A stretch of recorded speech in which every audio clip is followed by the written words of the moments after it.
If you need to bleed your brake lines, it's because of one of two reasons.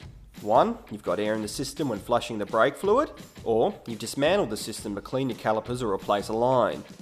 In either case, bleeding your brake lines is for the purpose of removing air pockets out of the system.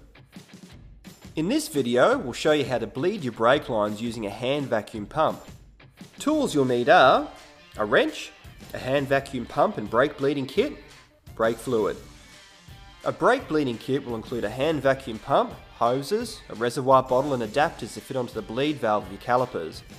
We're using a model from Bike Service which, in addition to being able to bleed brake lines, can be used for other jobs such as testing mechanical fuel pumps, the engine condition and vacuum solenoids.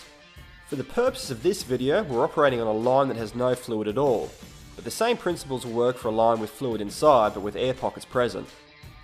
Open your brake fluid reservoir and remove the cap and diaphragm. Fill the reservoir to the top. To start circulating fluid through the empty lines, pump the brake lever gently and slowly. You'll start noticing the reservoir levels drop. Keep doing this until you start to feel resistance on the brake lever. Top the fluid up again. Now take the rubber cap off the bleed valve and open it with a wrench. For now, tighten it back by hand. Find the correct adapter that will fit over the bleed valve and then attach some clear hose to it. Run this clear hose to your kid's reservoir and then attach a hose to it and connect the hand vacuum pump. Now place the open connection and put it on the bleed valve.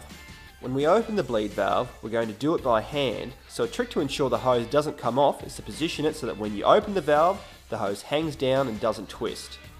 Take your vacuum pump and pump it about 10 times.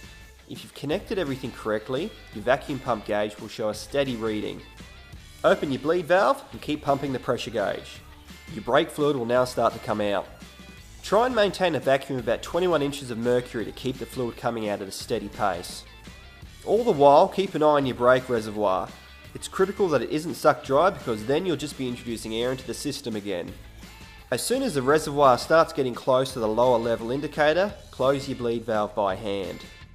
Depending on the volume that your brake lines and brake reservoir hold, you might only be able to have the bleed valve open for a few seconds before needing to close it again. Repeat this exercise 1 or 2 more times to ensure you suck all the air out of the system. Test the brakes too. You should feel slight resistance when engaging them, and the brake pad should return away from the disc when the lever is released. Another thing to keep in mind is to never let the bleed kit reservoir overflow. If it does, you'll start sucking brake fluid into your vacuum pump. Once satisfied that you've extracted all the air from the system, tighten the bleed valve up with a wrench, replace the rubber cap, and then put both the diaphragm and cap back on the brake reservoir.